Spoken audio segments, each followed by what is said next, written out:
Bapa,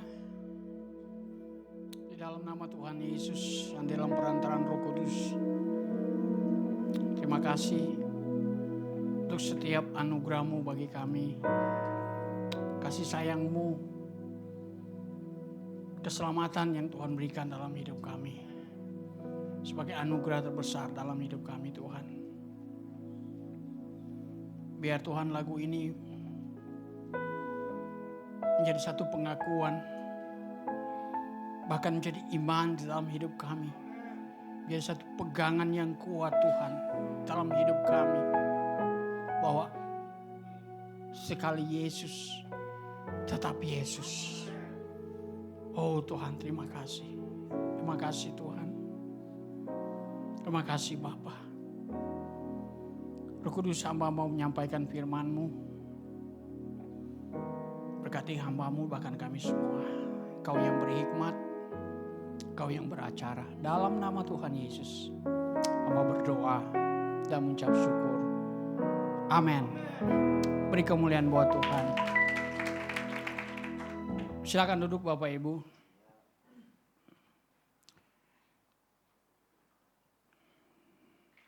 Ya, shalom semuanya. Ya.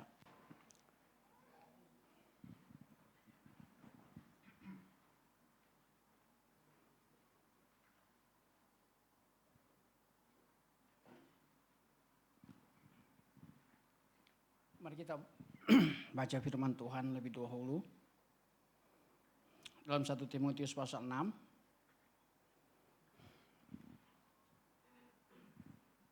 Ayat 6 sampainya yang ke-10.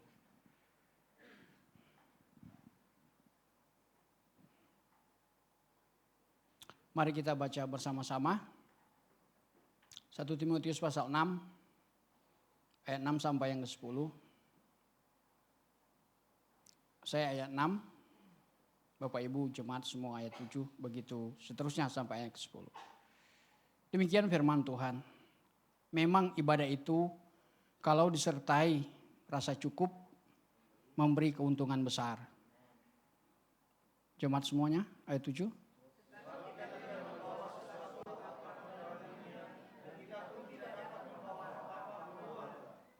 Asal ada makanan dan pakaian cukuplah.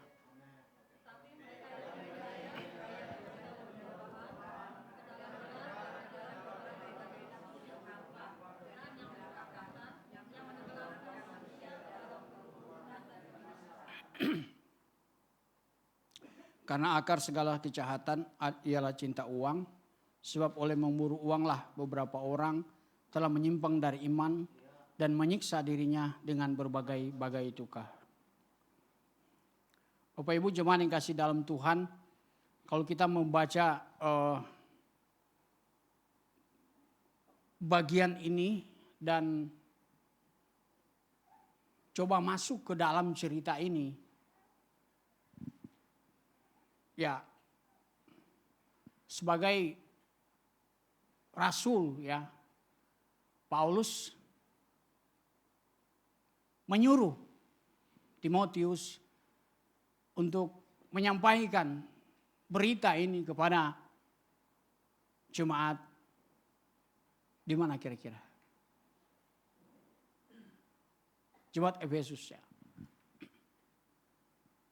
Jadi ada penyampaian yang mau disampaikan. Saya menyelami, mencoba membaca dan merenungkan dan melihat cerita ini Bapak Ibu, seolah-olah saya menggambarkan ini kehidupan kita, ya, seolah-olah ini real ya dalam hidup hari ini, ya. Nah, kita berbicara pagi ini mengenai tema berani berkata cukup, saudara. Ya. Ini sebenarnya challenge ya bagi kita. Coba kita pikirkan tema ini baik-baik. Berani berkata cukup, ini satu seruankah? Atau suatu imankah? atau satu pernyataan saja gitu.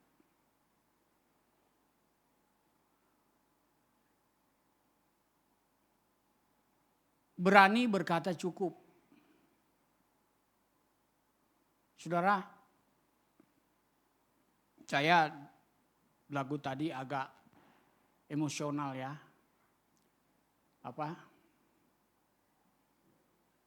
Dengan tema ini, ketika kita berkata sekali Yesus tetaplah Yesus. Dalam hati saya, amin Tuhan. Amin, amin, amin. Memang begitu harusnya. Tapi beri saya kekuatan, kemampuan, bahkan jemaat untuk melihat bahwa lagu itu bukan sekedar lagu yang indah dengan lirik yang indah, tapi ada satu makna yang dalam. Ketika kita berkata sekali Yesus tetaplah Yesus, artinya di sana tidak ada yang mau menggantikan posisi Yesus dalam hidup kita. Amin. Amin Bapak Ibu. Tidak ada yang bisa menggantikan Yesus itu dalam hidup kita. Tidak ada. Ataupun kita tidak bisa menggadaikan Yesus dengan apapun. Ya, tidak bisa. Itu dari kita, itu dari pribadi kita. Di tengah-tengah dunia hari-hari ini Bapak Ibu. Ya.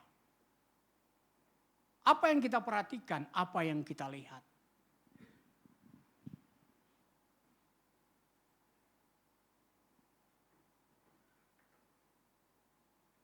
Rata-rata Bapak Ibu kalau kita perhatikan sepertinya kok tidak cukup. Begitu ya.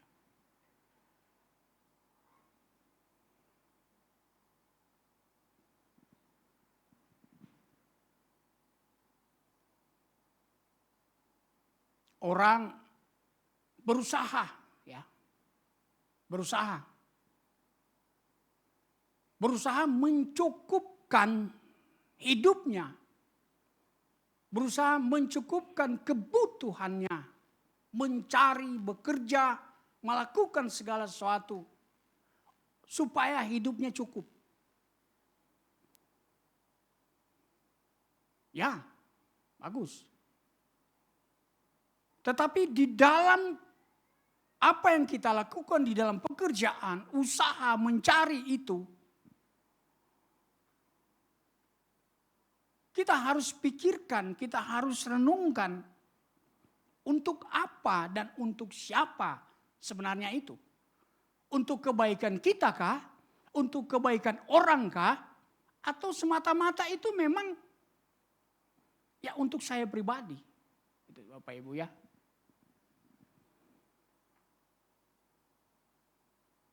Tidak ada yang salah di dalam pekerjaan Bapak Ibu. Kita semua harus bekerja. Kita semua harus mencari uang istilahnya begitu ya.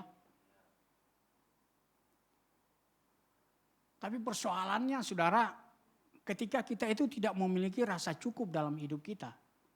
Itu yang jadi masalah.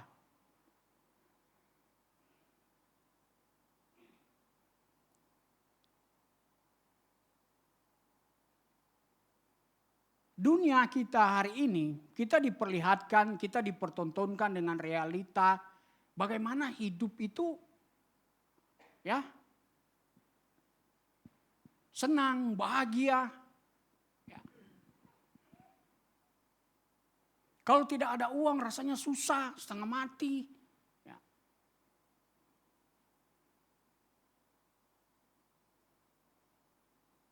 Orang bilang kan uang tidak dibawa mati. Tapi setengah mati kalau nggak ada uang.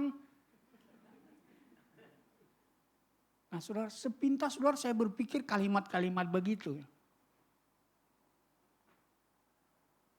Apakah itu ada benar atau salah? Uang nggak dibawa mati, betul ya? Sepakat kita. Tapi setengah mati kalau nggak ada uang.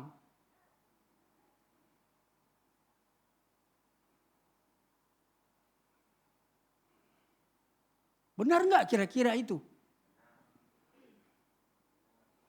Ferry bilang benar. Bukan realita hidup Pak ya.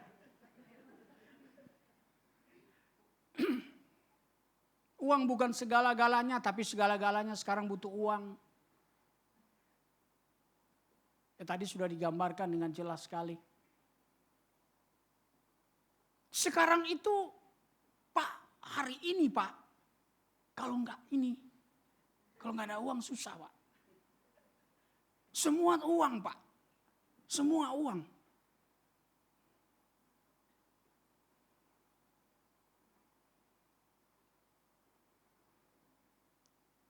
Tadi kita baru nyanyi, sekali Yesus tetaplah Yesus.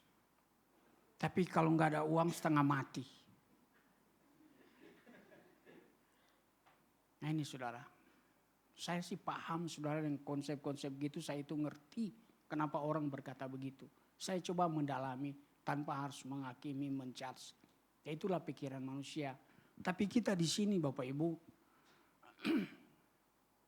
saya mau katakan saudara, kalau Anda punya Yesus, perhatikan kalimat ini.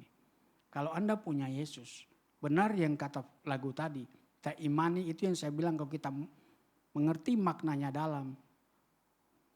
Anda bukan hanya cukup, tapi lebih dari cukup.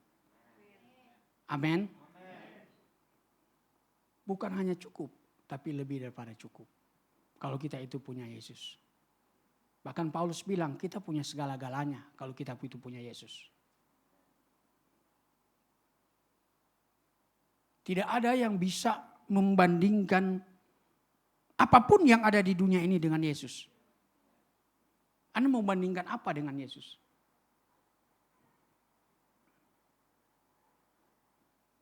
Gak ada Bapak Ibu. Gak ada. Gak ada bandingnya dunia ini dengan Yesus.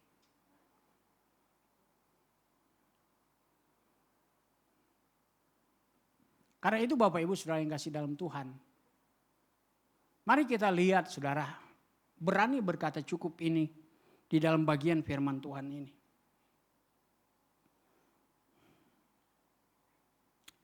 Next. Nah ini saudara, ini kadang-kadang menjadi godaan terbesar, godaan kuat juga hidup kita. Tergantung kita bagaimana memaknai ini saudara. Apa itu mamon saudara? Ada orang namanya memon, ya beda ya. Apa mungkin juga berasal dari kata ini? Emon juga mungkin ada. Kekayaan saudara, uang. Sehingga kata itu dipakai untuk mempribadikan kekayaan. Kita bisa lihat itu dalam Matius 6:24, Lukas 6:9. Atau di dalam bacaan kita hari ini sering digambarkan sebagai cinta uang, saudara. Cinta uang, saudara.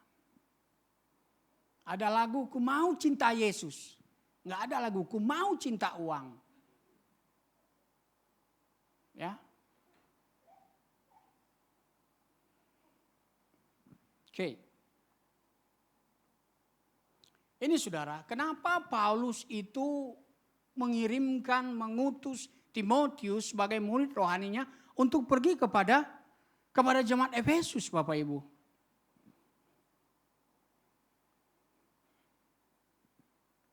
Next slide. Kan. Karena begini Bapak Ibu, ada indikasi ya di dalam jemaat Efesus ini hidupnya yang gak benar saudara. Ada 4 ayat di dalam 1 Timotius 3, 5, 6, 9 dan 10 yang kita baca tadi. Yang mengindikasikan bahwa jemaat itu hidup ada masalah mamon ini saudara. Jadi kok ada bagian-bagian, ini bukan ini salah satu ya di dalam jemaat Efesus. Karena itu Timotius diutus untuk mengajarkan cara hidup yang benar kepada jemaat Efesus.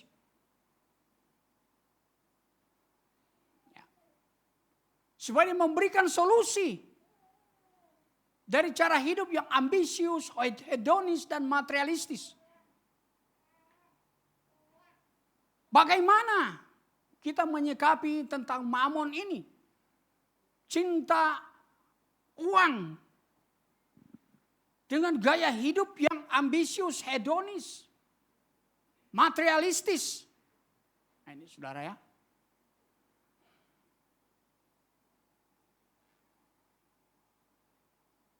Yaitu dengan kesalehan. Jadi kalau kita membaca bagian ini Bapak Ibu Saudara yang kasih dalam Tuhan, Paulus seolah-olah memberikan atau membenturkan antara cinta uang itu dengan masalah kesalehan. Gitu.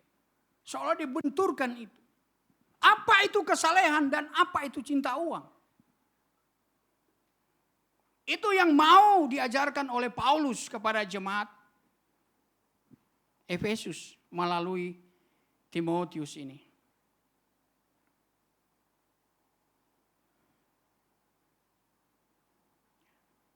Next. Nah ini saudara yang sudah dikatakan dokter tadi. Eusebia. Ini kata ini muncul 8 kali Bapak Ibu. Di dalam surat 1 Timotius 2 dan Bapak Ibu bisa baca.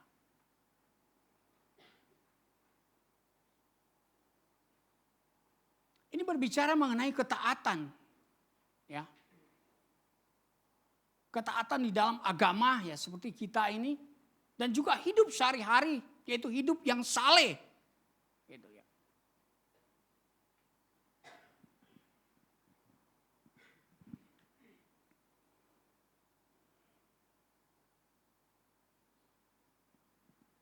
Saya katakan tadi, next. Paulus, ya, memberikan gambaran begini. Paulus menyatakan bahwa orang yang mengejar kesalehan akan mendapatkan keuntungan yang besar. Jika kita membandingkan dengan 1 Timotius 4 ayat 8, kita dapat melihat bagaimana ibadah atau kesalehan itu berguna bagi kita. Nah ini. Jadi seolah Paulus ini membenturkan, memperhadapkan orang, jemaat yang ada di Efesus yang sudah terindikasi bahwa mereka hidup dengan gaya-gaya yang hedonis, materialistis, uang, cinta akan uang. Paulus memberikan satu gambaran bagaimana kalau kesalehan itu menjadi sesuatu yang penting dan bisa mendatangkan manfaat, berguna bagi mereka. Ya kan? Nah kata berguna itu Bapak Ibu Saudara, ovelimos. Ya. Menolong atau kesalehan itu berguna bagi kita. Singkatnya, orang yang hidup saleh akan mendapatkan keunggulan. Baik di hidup kini maupun di hidup kemudian. Nah ini yang coba dikatakan oleh Paulus. Bahwa kesalehan, bahwa ibadah itu berguna buat hari ini, besok dan akhir nanti saudara. Ini yang penting yang coba digambarkan oleh Paulus. Next. Ya. Sama-sama mendatangkan keuntungan. Lihatlah orang yang cinta akan uang. Kita mencintai dan bergantung pada mamon sebab kita percaya bahwa kita akan mendapatkan keuntungan daripadanya. Betul. Orang yang mencintai uang ya pasti percaya akan mendapatkan keuntungan. Tapi Paulus mengingatkan bahwa kecintaan akan uang itu hanya akan membawa kita ke dalam jerat dan ke dalam berbagai-bagai nafsu yang hampa dan mencelakakan. yang menenggelamkan manusia ke dalam keruntuhan dan kebinasaan dan menyimpang dari iman dan menyiksa dirinya dengan berbagai-bagai duka. Nah, inilah saudara. Paulus itu menggambarkan bagaimana orang yang beribadah dengan diri disertai dengan rasa cukup itu berguna, itu bermanfaat. Dengan bagaimana dan endingnya orang yang hidup saleh itu dan orang yang hidup cinta akan uang ini. Orang mengejar saudara, ya. Terjerat di dalam berbagai nafsu yang hampa dan mencelakakan. Hari-hari ini saudara orang, waduh. Ya itulah orang bilang. Kosnya sekarang Pak yang penting uang. Yang penting uang Pak. Ya kan gak ada uang, masalah. Ya mungkin bagi istri-istri lain gak ada uang ya abang gak disayang begitu mungkin ya. Tapi istri-istri di sisi aman. Ya gitu ya. Itu kan konsep orang aja gitu ya. Itu kan lagu kan itu. Ya mungkin yang menyanyi lagu itu juga mungkin dia begitu kali. Ya kan. Ya istrinya mungkin begitu. Yang nyanyi perempuan Pak. Ya kan. Ya mungkin suaminya begitu kali ya. Gitu ya. Ibu-ibu di sini aman ya. Ya. Itu ya. Ya. Si Tuhan. Jadi suami bisa katakan yes begitu. Ya. Ya bukan berarti Bapak tidur-tidur aja di rumah gitu ya.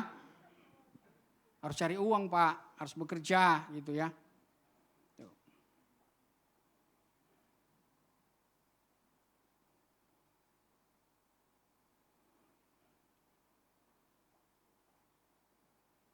Karena kita mau cari uang, ya jangan kita terjerat dengan hal-hal yang Allah tidak kehendaki. Seperti tadi judi online ya.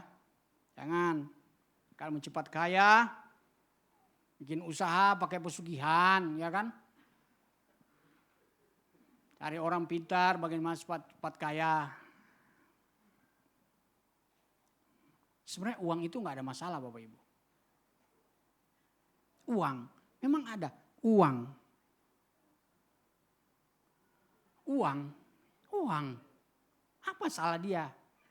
Gak ada salah dia uang itu. Ya memang dia tercipta seperti itu. Uang kan. Dia kan bukan ada unsur moral di dalamnya. Gak ada. Dia hanya benda. Ya kan.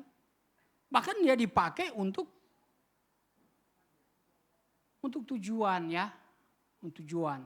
Ya kita pakai uang untuk tujuan yang baik gitu ya. Yang problemnya ini kalau kita itu salah menggunakan uang. Salah untuk mendapatkan uang. Nah itu. Yang salah itu uang yang mengelola kita. Bukan kita yang mengelola uang. Uang yang sudah jadi raja atas diri kita.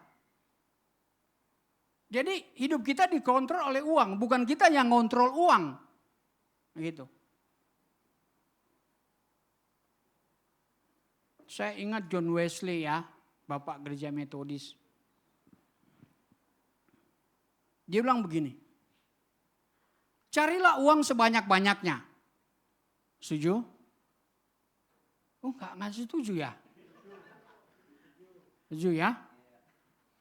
Simpanlah uang sebanyak-banyaknya. Setuju? Nah artinya nabung gitu Pak. Simpan. Ini kok pikirannya sudah agak lain nih, agak curiga saya ya. Tapi yang terakhir dia bilang, berilah uang sebanyak-banyaknya. Nah gitu. Lanjut dia bilang, uang itu cukup sampai di tangan Pak. Jangan sampai di hati.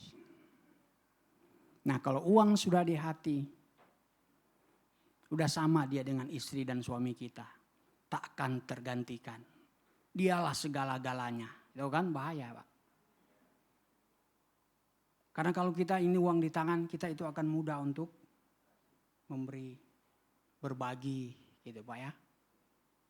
Tapi kalau udah di hati, memang istri suamimu rela diberi, dibagi. Gak mau kan? Itulah uang kalau udah di hati. Itulah yang dikhawatirkan oleh John Wesley Bapak Ibu. Dan mengajarkan kepada jemaat dan hari ini saya sampaikan kepada Bapak Ibu semua. Cukuplah uang itu ada di tangan kita. Kenapa di tangan? Ini tangan ini artinya kita bekerja. Kita mengelola uang itu. Ya, kita kelola. Betul? Kita mau beri persembahan berapa? Beli rokok berapa? Rokok. Ya. Kita mau beli untuk kebutuhan kita itu berapa? Kita yang kelola, kita yang atur gitu.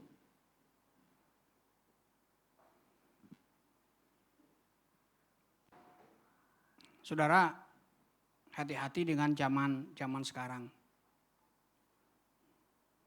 Saya teringat salah seorang filsuf Bapak Ibu yang namanya Epikuros. Pada tahun 306 sebelum Masehi, dia salah satu filsuf yang dia bilang begini, salah satu tujuan hidup manusia itu adalah kenikmatan. Ya, bersenang-senang gitu saudara ya. Tapi yang bersenang-senang sini, kenikmatan di sini itu harus terukur. Begitu. Kalau kita berbicara materialistis, materi, ya itu juga harus terukur begitu. Bahkan saudara, ketika zaman itu, pada tahun 326, ketika Yunani itu kehilangan kematian seorang yang bernama Alexander Agung itu, ya ini cerita ya Bapak Ibu. Bagaimana keadaan politik, ekonomi pada saat itu sudah terguncang. Kita tahu kan Alexander Agung itu luar biasa. Ketika dia meninggal 326 sebelum Masehi. Nah orang-orang pada hari itu atau pada zaman itu Bapak Ibu tahu nggak?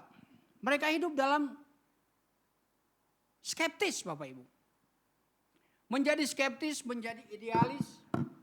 Ya. Bapak Ibu bukan skeptis.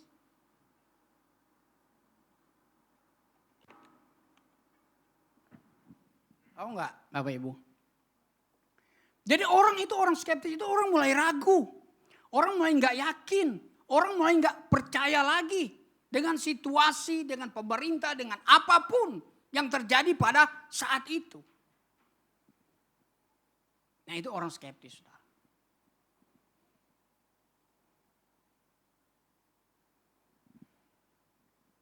Orang mulai berpikir, aduh kenyataannya begini.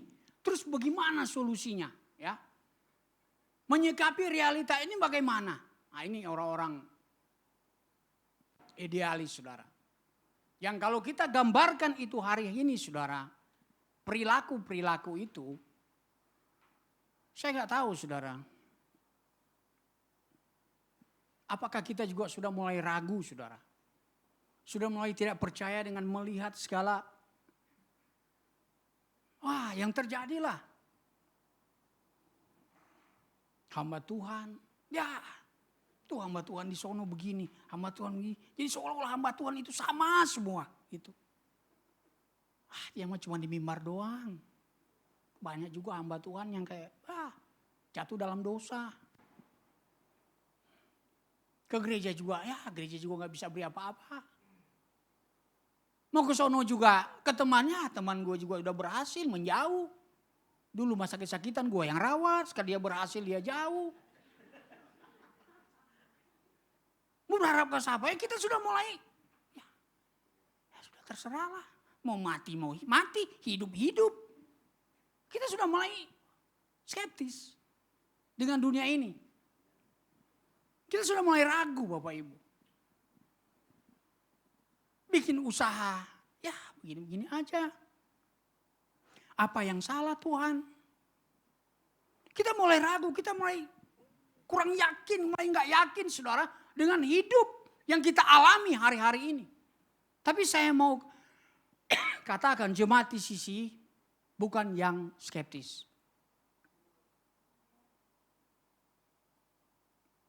Amin. Amin Bapak Ibu. Amin ya. Nah itu saudara. Saya berdoa demikian. Karena hidup ini memang harus diperjuangkan Bapak Ibu. Kita itu harus berjuang. Harus berjuang. Harus kerja keras. Gitu. Ya untuk diri kita. Untuk keluarga kita. Ya. Kalau ada lebih bagi orang lain juga. Begitu ya.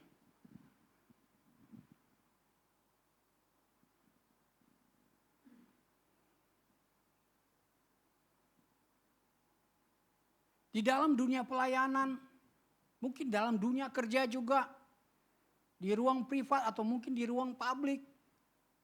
Terkadang kita menghadapi situasi-situasi yang seolah-olah kok ini kok enggak sesuai dengan harapan gua ya. Ya kan? Jadi di rumah dia begitu, di tempat kerja juga dia enggak dapat apa-apa. Artinya dia merasa enggak damai, enggak tenang. Nah ini saudara, kalau orang-orang idealis ya susah. Orang idealis itu ya contohnya ya misalnya saya dulu, ya ini ada istri saya ya. Kita ngomong jujur kita. Saya dulu itu ingin punya istri itu yang tinggi, rambut panjang, putih, bisa main piano. Supaya saya khotbah dia yang main keyboard. Ya, itu dulu ya. Namanya manusia ya, pengen. Ya, itu kan idealnya Stephen, yang gitu. Oh, iya. Tapi ternyata yang Tuhan kasih luar biasa gitu. Ini paket komplit. Ya, Tuhan kasih yang terbaik gitu ya. Ketawa. Iya kan? Ferry juga sama ya. Iya. Nah ini saudara. Saya dengan istri itu punya perbedaan yang sangat-sangat beda saudara. Ya. Kalau dia tidur itu harus nyalain lampu. Gitu ya. Mati lampu ya. Harus matiin lampu. Kalau saya sih memang ya mati lampu ya boleh, hidupin lampu juga boleh, nggak apa-apa, saya bisa tidur. Tapi kita bisa bayangkan saudara suami istri satunya mau mati lampu, satunya mau hidup lampu. Mau tidur aja berantem Bapak Ibu. Betul ya Pak? Terjadi Pak ya? Saudara mau tidur aja berantem. Saya bisa membayangkan ini saudara ya. Mau tidur aja berantem. Apalagi yang lain Bapak Ibu. Urusan yang kayak gitu. Ya kan? Dalam dunia pelayanan. Orang idealis ya begitu. Maunya begini. Sesuai dengan idealisme dia. Ketemu dengan orang yang apa istilahnya itu? Pragmatis, ya. Yang semuanya harus prosedural. Oh begini, oh nggak bisa. Peraturannya kayak gini, begini peraturannya. Semua harus lihat hukum pidana, kitab undang-undang hukum pidana. Harus lihat semua aturannya. Repot saudara kita. Tapi ada juga yang kayak gitu saudara dalam pelayanan. Iya kan? Namanya kita manusia. Tapi itulah satu kekayaan di dalam hidup kita sebenarnya. Tinggal bagaimana kita menyikapi semua itu dengan benar Bapak Ibu. Iya kan? Itulah yang membuat saudara Epikuros itu membuat sekolah filsafat. Dan dia itu menekankan bagaimana seorang itu tujuan hidup namanya manusia yang pada zaman itu sudah skeptis, sudah idealis. Dia ingin mencari suatu ketenangan batin di dalam hidup dia. Dan itu lahirlah yang namanya kenikmatan hidup. Kenikmatan hidup itu bagi dia itu harus dicari dengan keterangan pikiran dan batin, saudara. Ya itu menurut dia. Saudara. Tapi kita bersyukur Bapak Ibu Saudara. Di tengah-tengah goncangan ya, ilmu pengetahuan, filsafat dan macam-macam saudara, agama ada. Agama lahir, saudara.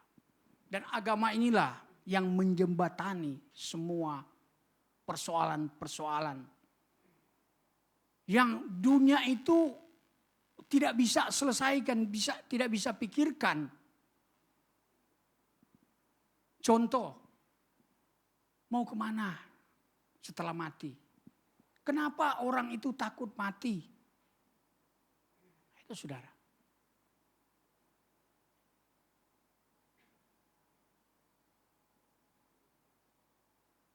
Saudara takut mati? Nah ini saudara.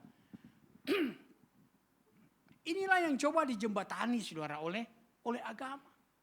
Banyak pertanyaan-pertanyaan yang belum terselesaikan. Tetapi agama itu hadir, agama itu lahir saudara. Kita itu ada di sini bagian dari agama.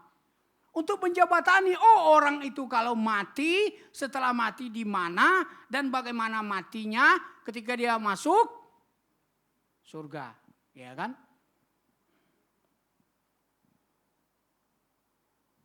Kita jelas agama itu menjembatani itu. Dengan apa? Iman, saudara. Dengan iman kita. Tapi kita saudara jangan menjudge orang yang punya konsep beda, saudara ya. Ya udah itu dia seperti itu. Ya kita seperti ini. Kalau agama, iman itu memang udah masing-masing. Itu Bapak Ibu. Tapi kita harus tetap punya keyakinan yang pasti. Bahwa saya ini punya iman yang benar.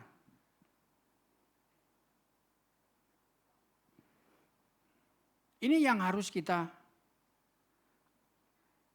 laksanakan. Nah Bapak Ibu sudah yang kasih dalam Tuhan. Ketika benturan ini ada antara kesalehan hidup saleh dengan cinta uang ini. Paulus mau menggarisbawahi. Bagaimana supaya apa itu? Kesalehan yang ada di dalam hidup kita ini. Dan tanda petik aktif begitu Bapak Ibu ya. Aktif. Next.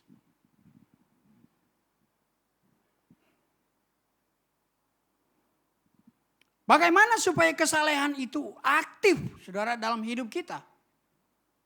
Yaitu rasa cukup saudara. Rasa cukup. Dengan rasa cukup.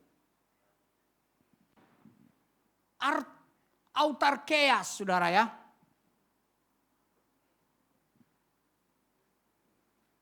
Itu saya ikuti beberapa orang saudara, ada 2. Kepuasan berarti suatu kecukupan. Kecukupan diri sendiri secara batin. Ya ini kan bertentangan dengan kekurangan atau keinginan terhadap hal-hal lahiriah.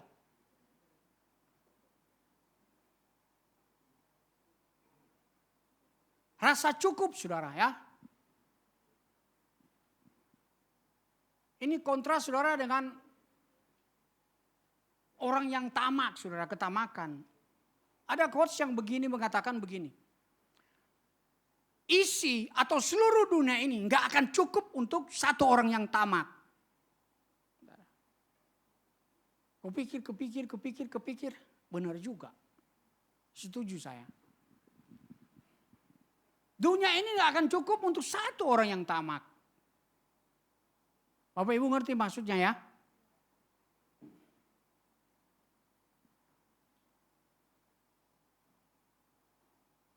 Bagi orang yang tamak, cinta uang, kekayaan tidak akan pernah memberikan kepuasan.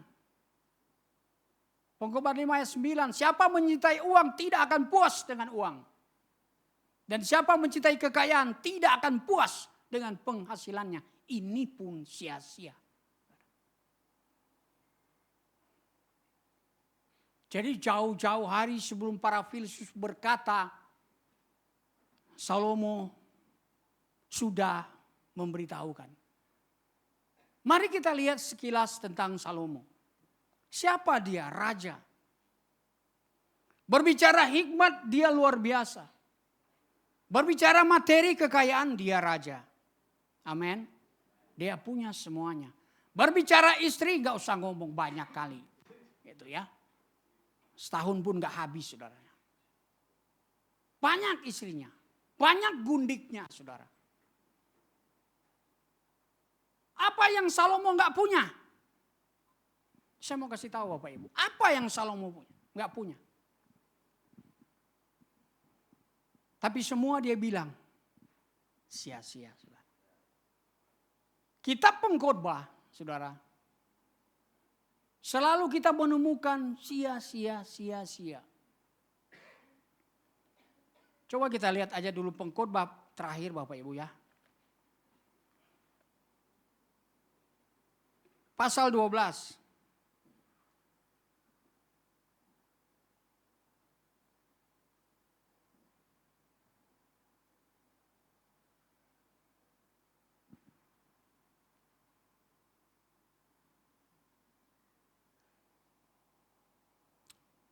Ayat 13. Bisa satu orang bacakan?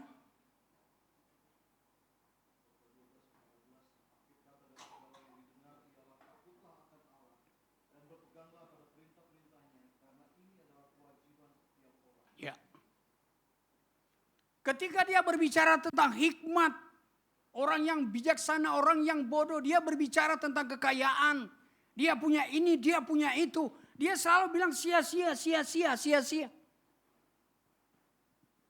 Karena ayat yang terakhir yang dibacakan Pastor Semi tadi, sebenarnya inilah kuncinya. Akhir dari segala yang didengar, ya dari setiap kata, artinya di pasal 1 sampai pasal 12 itu, Salomo mau mengatakan, takutlah akan Allah dan berpeganglah pada perintah-perintahnya. Kekayaan bukan sesuatu yang tidak penting. Hikmat itu bukan tidak penting. Tapi kalau Anda tidak takut akan Allah, sia-sia itu. Itu mau dikatakan oleh Salomo. Di dalam akhir suratnya.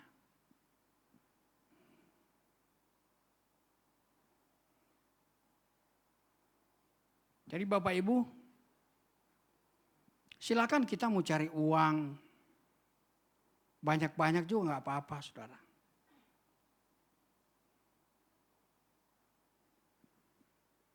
Terakhir, saudara. Next.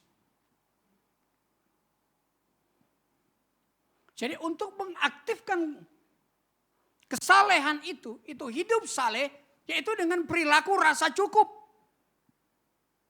Tapi yang menjadi fondasi dari dasar rasa cukup ini apa? Apa yang mendorong, apa dasarnya dari rasa cukup ini? Nah ini.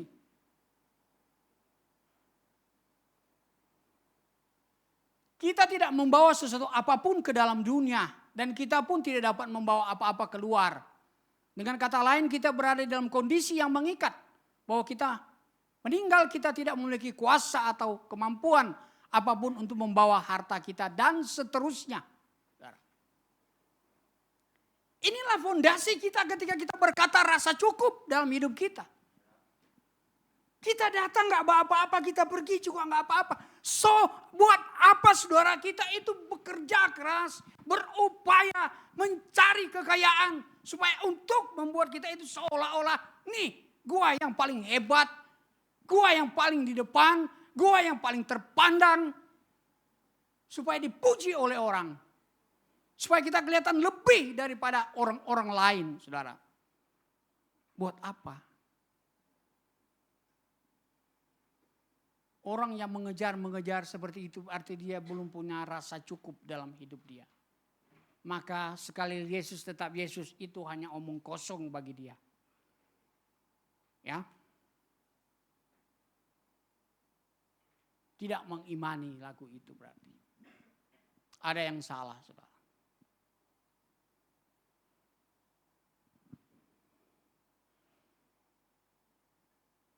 Perhatikan coach yang di bawah.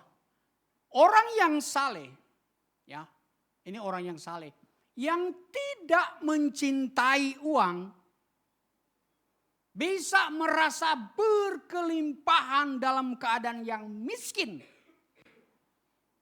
Atau sama sekali tidak kaya. Saudara, ngerti ya? Orang yang saleh, yang tidak mencintai uang, ya, bisa merasa kelimpahan dalam keadaan yang miskin. Inilah Bapak Ibu, pentingnya itu rasa cukup dalam hidup kita. Kalau kita orang benar di hadapan Tuhan, kita ini anak-anak Tuhan, kita ini orang yang saleh, saudara. Dan kita tidak mencintai uang, saudara. Sekalipun hidup kita dalam keadaan sederhana. Kita mungkin tidak kaya, saudara. Kita tidak punya banyak uang. Tetapi justru kita itu merasa berkelimpahan.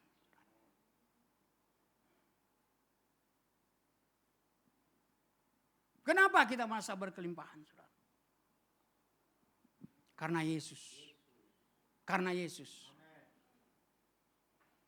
Dia yang kaya rela jadi miskin supaya kita jadi kaya, saudara. Bukan hanya cukup, saudara. Kaya, saudara. Karena apa? Karena Yesus tadi itu, saudara. Karena Yesus, saudara. Karena itu Bapak Ibu Saudara, sama aja kita semua. Supaya kalau kita nyanyi itu imani benar lagunya. Ya. Sekali Yesus ya udah tetap Yesus, saudara. Orang bilang, aduh lu gak ada uang. Saya lihat hidupmu gue kayak begini, kayak susah amat.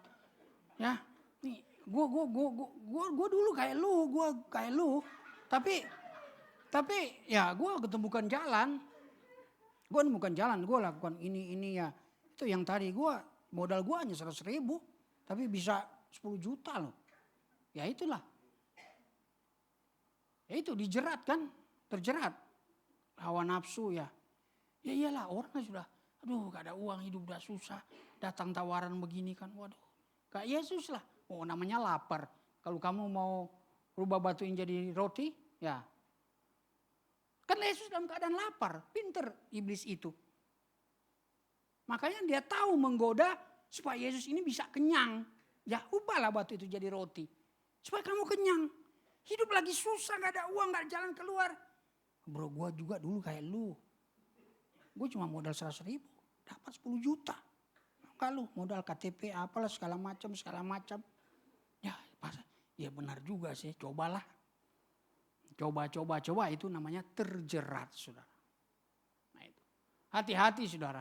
Anda itu sedang menggadaikan Yesus. Jadi jangan ngomong sekali Yesus, tapi tetap lakukan itu. Itu bagi saya omong kosong dan Anda itu berbohong sama Tuhan. Kita itu berbohong sama Tuhan.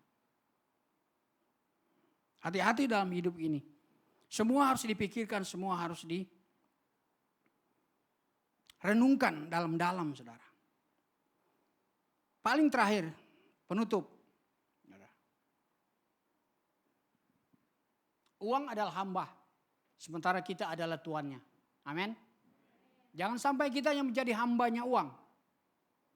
Uang atau kekayaan memberikan kepada kita kebanggaan dan kepuasan sesaat. Ya karena memang kita gak akan bawa kemana-mana. Kita sudah mati. Namun pada akhirnya kematianlah yang menentukan kualitas kehidupan kita. Mari kita membebaskan diri dari perhambaan mamon. Jangan diatur-atur oleh uang. Tuh kan? Mari kita mengingat bahwa kita datang telanjang. Kita akan kembali dengan telanjang pula. Mari kita mengingat betapa sia-sianya hidup jika kita menjalaninya tanpa Allah, tanpa Yesus. Jangan menghambakan diri pada Mammon, hambakan dirimu pada Allah. Hiduplah dalam kesalehan, maka kita akan merasa cukup dalam hidup kita. Tuhan Yesus memberkati kita semua.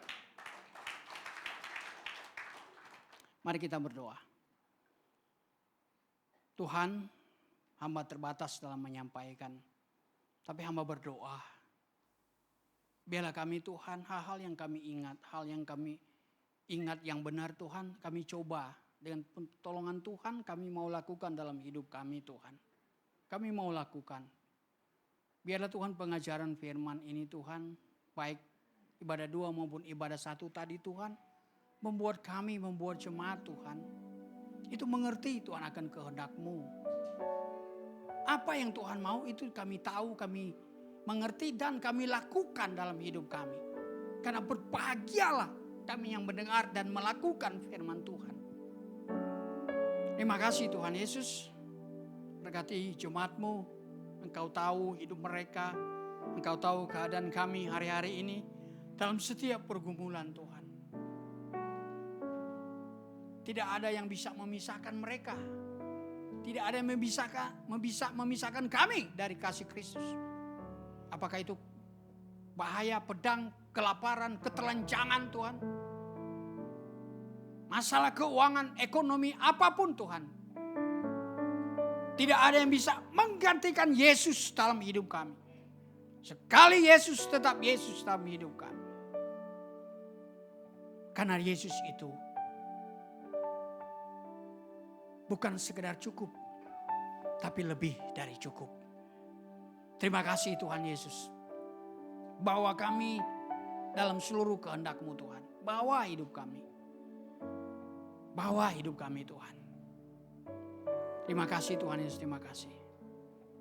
Berkati kami semua Tuhan. Berkati pekerjaan, usaha dari setiap jemaat. Apapun yang diperbuat tangan mereka Tuhan, Engkau berkati dan buat berhasil Tuhan dalam nama Yesus. Biarlah hidup kami Tuhan, bukan hidup untuk kami sendiri, tapi hidup juga buat sesama kami dan orang lain Tuhan. Hidup memberi, hidup berbagi, karena kami merasa cukup Tuhan dalam hidup kami. Terima kasih Bapa. Kami berdoa, kami mengucap syukur dalam nama Tuhan Yesus. Haleluya. Amin.